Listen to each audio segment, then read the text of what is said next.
Good morning, Canada. And of course, buhay ang lahat ng mga Pilipinong inaabot po ng ating vlog ngayong umaga.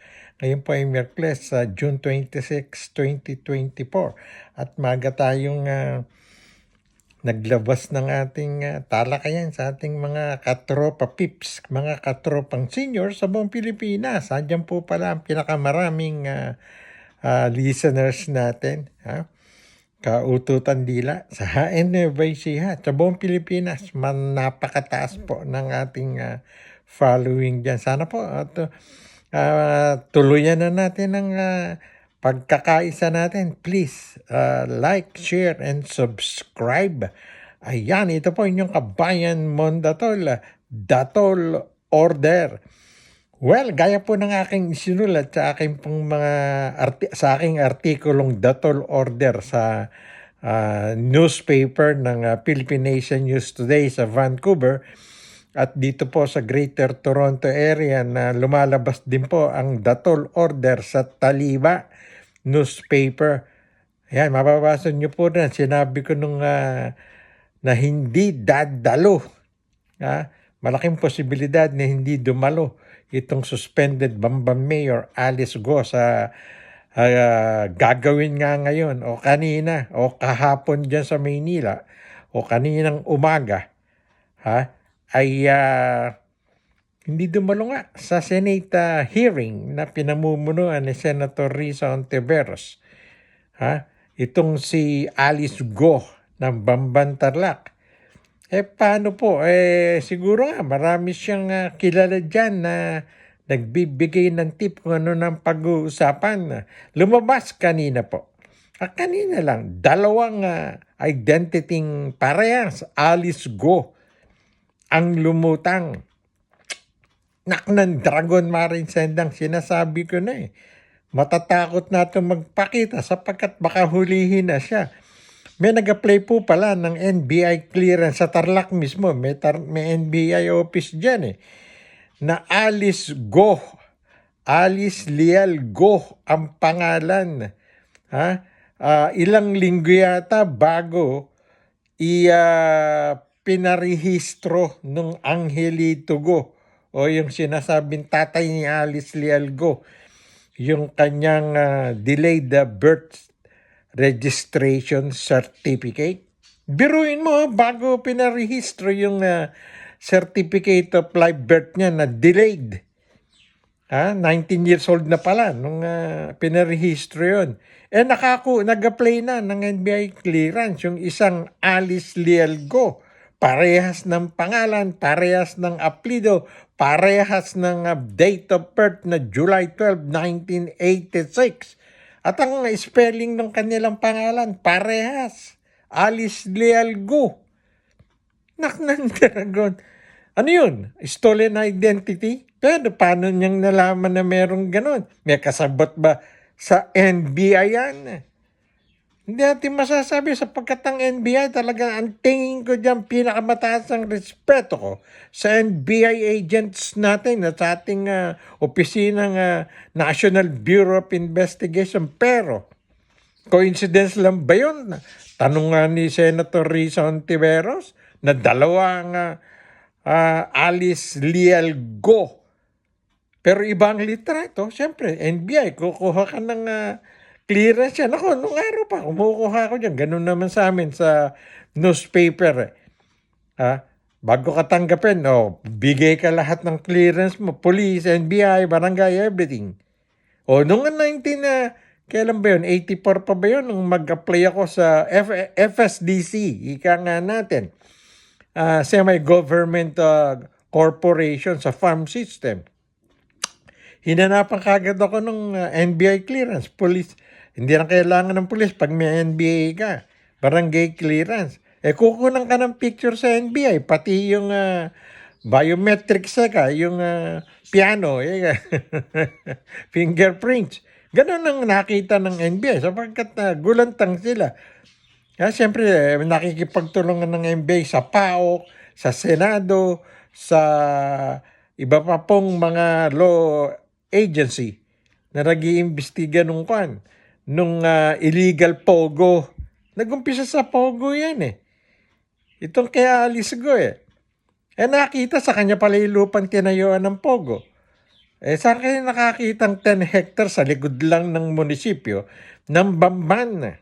Meron, nagkataon may kaibigan ako sa Bamban.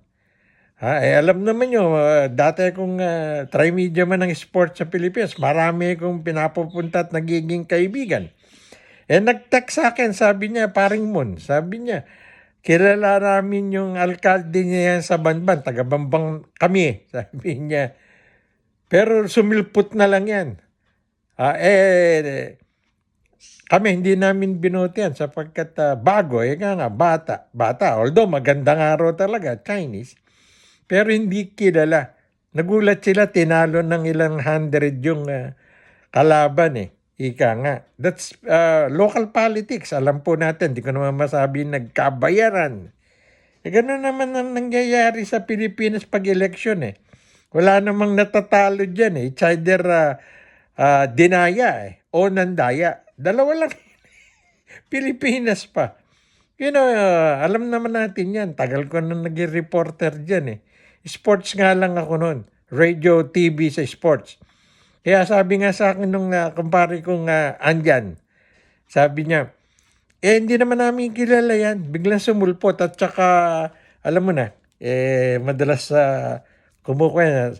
Inaaya pa nga ako kung uuwi ako sa Pilipinas ulit, aayaan niya ako sa bundok ng Bamban. Mga bundok-bundukin yan eh. At magaganda roon, parang may resort. Titingnan natin. Anyway, paano ka ako suspendido na yung mayor? Yung vice mayor ka nakaupo ngayon. Talagang kahit paano, marami nagkatrabaho sa Bamban. Pero not that much. Kapagkat puro foreigner ang nandiyan nagtatrabaho sa Pogo. Ika nga natin. Gumanda ang mga tang-antas dahil maraming investor. Ba't ka ako talaga bang magaling ang investor naman nagpuntahan niyan because of Pogo. Ayun. Yun ang dahilan. Kaya yung sinasabi ng mayor na Jing Campi or whatever. Kaya kasinita ng Vice Governor yung nanay Lilian Pineda sa hearing. Napanood lahat yun sa YouTube eh. Hindi mo inimbestigahan yung ginagawa niyang Pogo. Sa Bamban, mayor ka, hindi ka pinapapasok. Tangang mayor yun kang ganun. May kapangyarihan ng mayor sa lahat. Nang nandiyan sa sarili mong teritoryo. O tinan mo nangyari. Kaya ayun, ang Pogo sa Porac, Pampanga at sa Bamban konektado pala. Parang ang nagpapatakbo yung Alice Go. Sa akin nakakita, bata lang yun. Nagsasabi 39 years old, 37 years old. Kontrolado sila. At saka nakakita, ngayon ko lang napagkikita. Lumalabas sa video, may mga photos pala itong kasama si Digong Duterte. Yung dating presidente sa Davao City. At ang nahuling isang manager na nakatakas from Porac, Pogo, yung babaeng malusog, ika nga natin eh. Hindi naman tayo pwedeng maging judgmental sa body shaming. Kaya nga natawa ako, yung isang driver sa Maynila, pinarusahan ng LTRO ba yun? Whoever, kung sino yung nagpaparusa sa body shaming daw. O yun, sinuspindi yata at pinagmulta yung may-ari ng jeep na pinagtatawag. Wag po kayong, don't be judgmental. Di sana mas maraming naparusahan yung mga nagsasakay ng tricycle at saka yung rider pag medyo malusog yung pasahero, hindi nila tatanggapin. Wag, bawal yung body shaming. Wag niyong gagawin yun. Katama lang sigurong parusahan yan yung jeepney driver. Balikan natin si Alice Go. As I've said sa aking column, The Tall Order sa Philippine Nation News Today at saka sa Taliba. Mababasa niyo po at ngayon yata yan lalabas dito sa Greater Toronto area at saka doon sa buong British Columbia, sa Vancouver, sa Surrey. Hindi sisipot si Alice Go.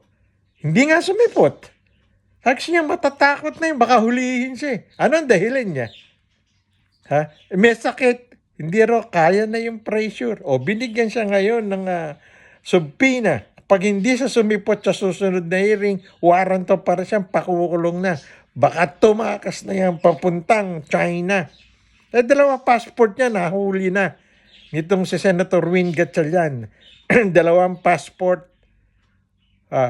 Yun, talagang ganun Kung pag mahirap lumusot kung talaga imbestigahan ka ng Philippine Law Enforcement Authorities. NBI pa, PAOK pa.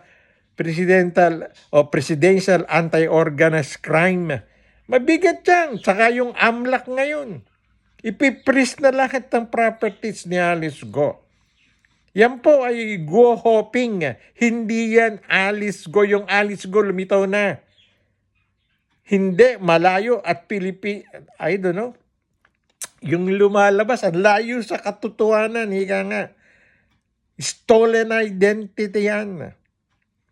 Kaya maganda pong subaybayan ng todo sapagkat makikita po natin kung gaano kalawak ang korupsyon sa Pilipinas, kung gaano kalawak ang bayaran. Stolen identity na bayaran po yung at dapat na rin kanselahin ng PSA through Office of the Solicitor General yung kanya ni Alice Go birth certificate. Co-waranto, file na yan because of the evidences na lumabas na. Matatanggal mayor yan. At ang papalit yung nakaupong vice mayor. Marami pa po tayong pag-uusapan, diretso to, baka everyday. Hanggang hindi nahuhuli itong si Alice Go or every other day, magbablog tayo. Sana po, pagbigyan naman niyo kaunting kahilingan na inyong katropang seniors. 70 years old na po tayo. Happy birthday uli sa aking kababatang Jose Rizal Cullado. Ayan, classmate yan, magbuhat, grade 1. Kami nila Insampet Cruz, engineer. Kami classmate na. Ito po yung Kabayan Mondatal. Again, maraming salamat po. Please like, share, and subscribe naman po dito sa ating maliit na YouTube channel. Magandang umaga po sa inyong lahat.